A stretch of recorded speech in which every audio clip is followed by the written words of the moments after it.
Hi hello नमस्कार from age जे Salaar release झाला आहे आणि तो मी बघितला आहे. पिक्चर भारी आहे पण KGF एवढा नाही.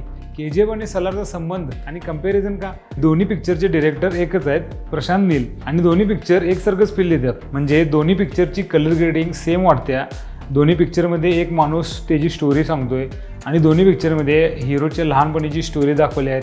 पिक्चरमध्ये सुरुवातीला दोन मित्रांची स्टोरी दाखवली आणि प्रभासची एंट्री इंटरव्हल नंतर दाखवले की खानसार ही एक जागा आहे. त्या जागेवर वर्चस्व मिळवण्यासाठी आणि तिथली खुर्ची हासिल करण्यासाठी आपापसात भांडणं होत असतात. यावेळी भरपूर कॅरेक्टर्सचं इंट्रोडक्शन दिलेलं आहे, पण ही कॅरेक्टरची नावं लक्षात राहणं जरा फार कठीण आहे. श्रुती हसनला घेतल्यात, खरं लव्ह स्टोरीचा यात काही संबंध नाही आहे. आणि प्रभासची मित्रासाठी काय पण करणं हे एक नंबर दाखवल्यात. आणि पिक्चरमध्ये प्रभासचे एवढ्या एंट्री आहेत की तिचे डायलॉग कमी आणि एंट्री जास्त आहेत.